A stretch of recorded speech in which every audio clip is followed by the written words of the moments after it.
రెండు తెలుగు రాష్ట్రాల్లో కొత్త ప్రభుత్వాలు ఏర్పాటయ్యాక బెనిఫిట్ షోలు అదనపు రేట్లకు అనుమతులు చాలా సులువుగా ఇవ్వడం మొదలయ్యింది. కానీ గత ఏడాది చివర్లో పుష్ప ది రూల్ రిలీజ్ సందర్భంగా చోటు చేసుకున్న వివాదంతో తెలంగాణలో పరిస్థితి మారిపోయింది.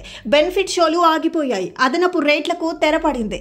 ఇటు సీఎం రేవంత్ రెడ్డి, అటు మంత్రులు ఈ విషయంలో చాలా పట్టుదలగా ఉండటంతో నెమ్మదిగా మన నిర్మాతలు బెనిఫిట్ షోలు, అదనపు రేట్ల కోసం అప్లికేషన్లు పెట్టడం కూడా మానేశారు.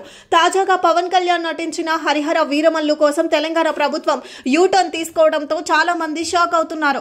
గత సంవత్సరం విడుదలైన పుష్ప 2 బెనిఫిట్ షో సమయంలో సంధ్యా థియేటర్ వద్ద జరిగిన తొక్కేసలాటలో రేవతి అనే మహిళ మరణించింది. ఆ సమయంలో అసెంబ్లీ సాక్షిగా సీఎం రేవంత్ రెడ్డి సంచలన వ్యాఖ్యలు చేసిన విషయం తెలిసిందే. తెలంగాణలో టికెట్ ధరల పెంపు బెనిఫిట్ షోలో ఉండవు. నేను సీఎంగా ఉన్నంత కాలం ఎట్టి పరిస్థితుల్లో అనుమతి ఇవ్వను. మా ప్రభుత్వం అధికారంలో ఉన్నంత కాలం సినిమా వాళ్ళ ఆటలు సాగనివ్వను. చట్టం అందరికీ ఒకటే అంటూ సీఎం రేవంత్ రెడ్డి హెచ్చరించారు. ఇక ఇప్పుడు హరిహర వీరమల్లు కోసం తెలంగాణ ప్రభుత్వం టికెట్ ధరల పెంపు, బెనిఫిట్ షోల కోసం అనుమతి ఇవ్వటం హాట్ టాపిక్ గా మారింది.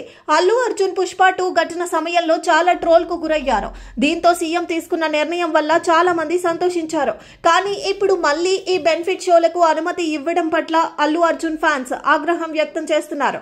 మా ప్రభుత్వం ఇక అనుమతులు ఇవ్వదు అంటూనే ఇప్పుడు హరిహర వీరమల్లు సినిమాకు ఎందుకు అనుమతి ఇచ్చారంటూ ప్రశ్నిస్తున్నారు.